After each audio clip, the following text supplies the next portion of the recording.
I first started around first grade. I wasn't aware that I could lucid dream, but one time I kind of woke up during the night and then I was frozen. Dreams, where the subconscious takes control of what you see, what you hear, and what you feel at night. However, for junior Eric Lee, that isn't always the case. Lee can lucid dream. When Lee closes his eyes, he enters a world no one else can see. The world of his dreams is inaccessible, invisible to us all. Every day we are surrounded by the invisible, the things we can't see, the ways we can't see. This month, we take a look at the world through someone else's eyes. I'm Kristen Chang. I'm Alina Abidi, and this is E Squared.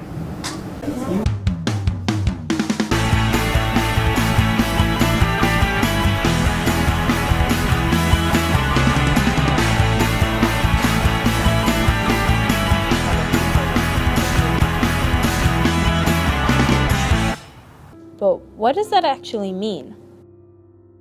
Lucid dreaming is when a person is aware of the dream during a dream. So the person can then try to manipulate the dream as they're going through it. But it's essentially being aware that the dream is a dream during the dream. When Lee experienced his first lucid dream, he was sleep paralyzed. I ended up being in this transition state, so it was where I couldn't move, but also my mind was dreaming at the same time. But for a momentary lapse of time, they feel they kind of move their arms or legs, they feel they're paralyzed. Sometimes it's described as having a ghost sitting on their chest. This first experience with sleep paralysis left Lee terrified, but soon after, he began to practice altering his dreams.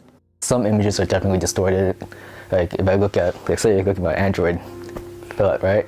And if I look at it now, it's clearly this size, but then if I look at when I look at it again, it might grow bigger, it might grow smaller, it might change to something else. And that reflects like my changing mind. While experimenting with lucid dreaming, Lee found a way to use it to his benefit. A lot of times our dreams reflect our emotions and our fears, like fear of heights. And if in a lucid dream you're able to conquer, defeat something that's been bothering you, then in fact, if anything, you may wake up feeling better. So when I was young, I was really afraid of heights. I started getting like these I wouldn't call them nightmares, but it was always ended up getting stuck in this really tall place, and I couldn't move. After you get stuck there for like 5-6 days, and then it starts getting a bit better. I was pretty acclimated to the whole thing. I just didn't feel as scary. It just didn't feel as scary as it once was. So that's kind of how I got over it. According to Dr. Palayo, anyone can start to lucid dream. You can even induce the habit using various tricks. The first step is to remind yourself before you fall asleep that if something unusual happens, it's probably a dream. You do something called reality checks often. Sometimes you write something on your hand and then you just look at it every day. That helps you lucid dream because when you're in a dream and you just look at your hands like, oh, the mark's gone, therefore I must be dreaming. Lucid dreaming can seem like a superpower of the sorts, but Lee is wary of spending too much time practicing. It's good to distance yourself from reality and your dream, because dreams, they're dreams. It's very important to not get caught up in them. Although it's fun, I think it's better to focus on reality.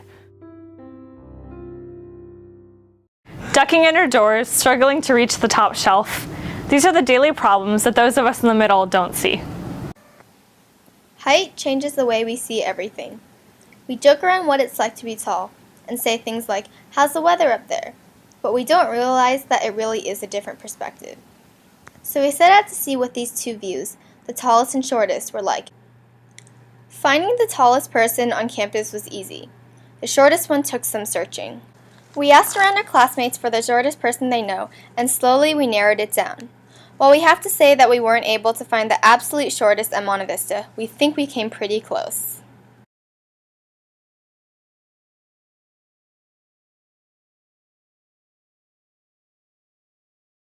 Hi, my name is Matt Crooks and I'm 6'7". Hi, I'm Apaniba Mahmood and I'm 4'9". Senior Matt Crooks at 6'7" is the tallest person on campus we know of. He's been this tall for a while now, and he first realized he was tall when he was pretty young.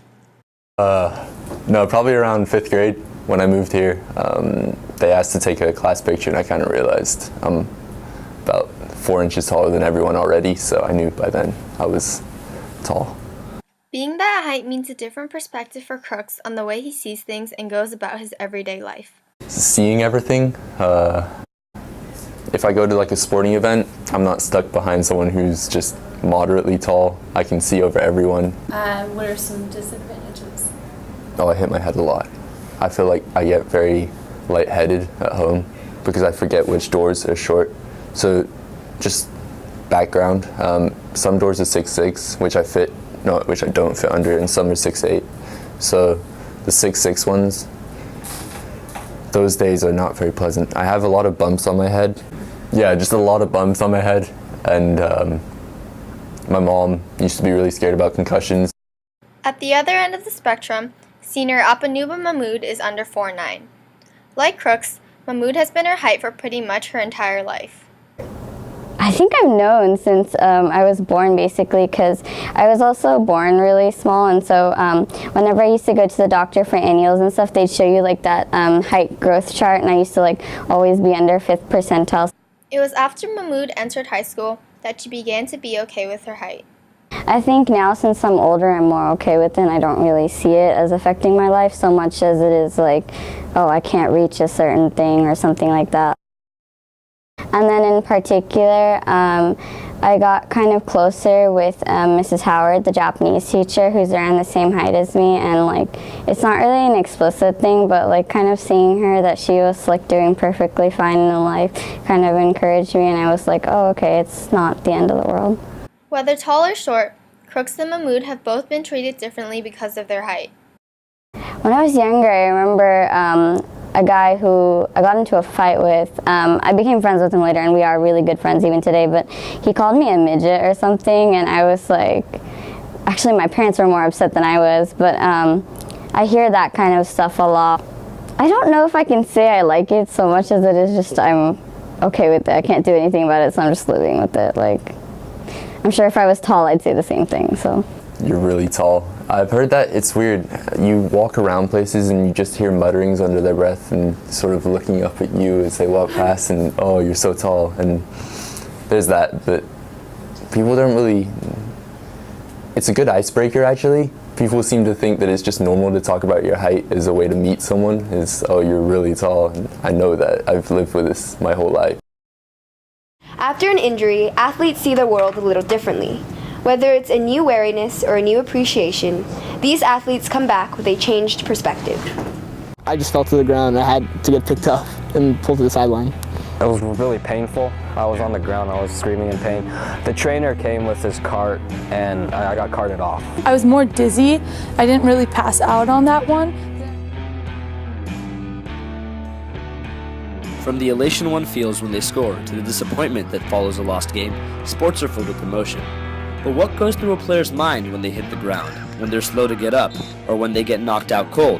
Sophomores Bob Antizar and Priyanka Sujan, along with junior Vincent Cow, share how their perspectives change when they face serious injuries and what motivates them to keep going. During a kick return, so that's after we scored a touchdown, we had to kick it to them.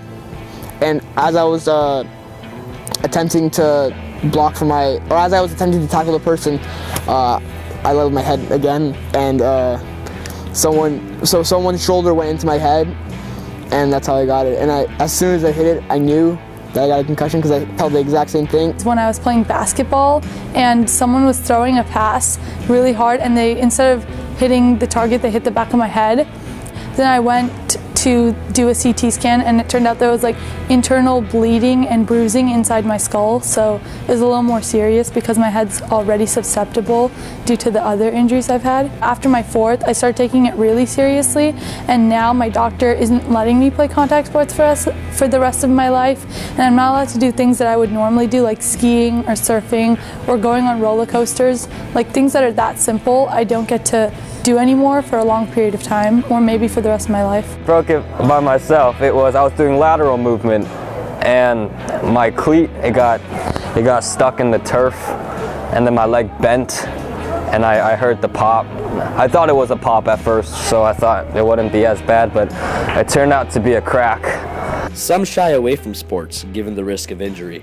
Others feel that the risk is worth it. Basketball was kind of it was my first love, but I grew to love running more, and that's a non-contact sport. So I'd rather be healthy and be able to keep running than take a risk playing basketball and get risk another concussion and not be able to stay active. My message would be, don't give up. You're gonna get through it. And that's the whole point. You're not gonna be on crutches for the rest of your life. This is part of the game, is you will get injured, but it's definitely worth it to me. At worst, I'll lose 5 years, but it's that's 5 years of my life that I wouldn't have. But at the same time, these are 4 years of my high school football that most people don't get to experience. A lot of people who wish they could experience it can't, for whatever reason that might be. So I have to appreciate the fact that I can do it. Everything has risks and rewards, and for some people the risks are worth the reward, and for me playing football is so important that anything's worth it. When we leave the cafeteria, we don't see what we leave behind. The piles of garbage, the leftover tater tots, but the custodians do. We all roam the same campus, the same halls, 8 hours a day, 5 days a week. We all see the same things on our campus at the same time. Well, not all of us. Meet Tom Orsua, a member of our custodial staff. While we're in class after lunch, Orsua can be found in the cafeteria, cleaning up after us. He sees everything that we leave behind, and it's a mess. Usually there's trash on every table. There'll be maybe some spills on the floor that people have walked through, especially with the condiments, the ketchup. Somebody usually spills some of that on the floor, and then people just walk through. Clear the tables, look for any water spots on the floor, mop those up, and then rearrange the chairs, put the chairs back where they belong, make sure the tables are lined up, and then I clean the floor.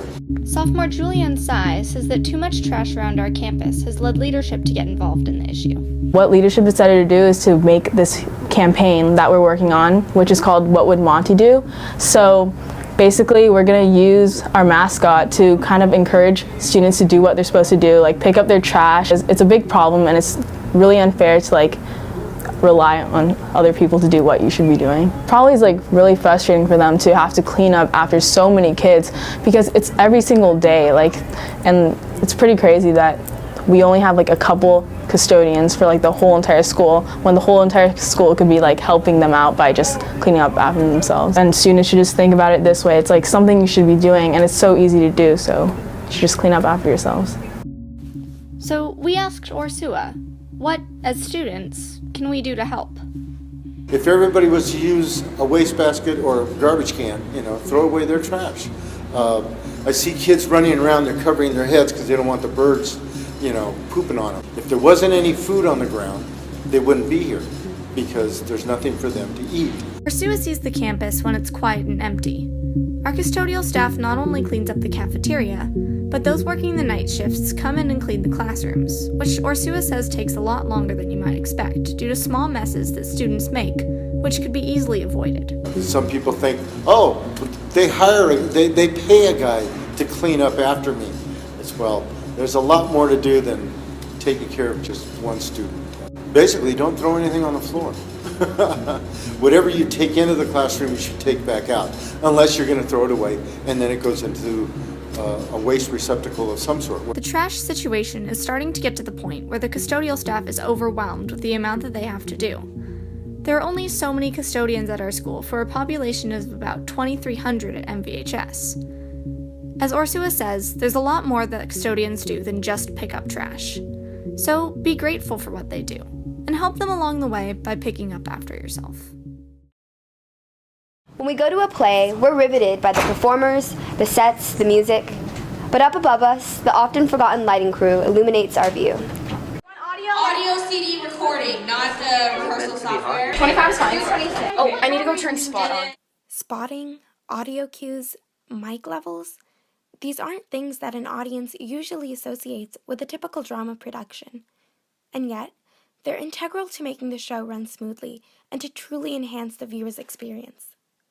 People like Sitara Menon and Alice Vinev, who work behind the scenes, are often forgotten, sitting in their tiny tech booth at the back of the auditorium. Nonetheless, they experience a perspective they feel is unique to them, and a reward all on its own. My sophomore year, I had knee surgery, so I couldn't be like a part of the play, but I asked to tech, and that was my first time doing tech for drama. And I remember helping out backstage and like being able to help people with like quick changes and all that stuff. And it was really cool to like see my friends like in a position that like I knew how they felt, like needing assistance and like having someone that could be there. I like that the people that do tech, we always have like little inside moments that happen. So like if we're watching a run through or something and like something is going really successfully and really well, like maybe the mics are actually working properly or like the lighting is, you know, on point and everything, like we'll call each other out on it and we'll be like, oh my goodness, this is finally working, like yes, like we have like mini celebrations for little things. I really like that when you do tech, you get to kind of see like a wider perspective of the show. I think when you're an actor, you're a little bit more focused on like just acting and you don't really get to see as much of it. And when you're part of tech, you get to see like the whole picture rather than just like focus solely on what goes on stage. When you're teching, there's a lot of things that just happen like in the now. So like mics can stop working, lights can go out, like anything random can happen and you have to be prepared for it and like know what to do in that situation. You get to see like what the characters are like and like how they develop, I think a little more than just the cast, because like you see the characters like towards the beginning and you see how they are, and then like you see the actors like at the end of tech week, and tech week is like that really stressful week where just everything is, you know, either falling apart or really building on strongly. And so like during that week you can see how people like really progress and really are able to like take in who they are acting as, like who their role is. And I really liked that what you're doing when you do tech, you do it because you love it, not because you like want people to see you, you know?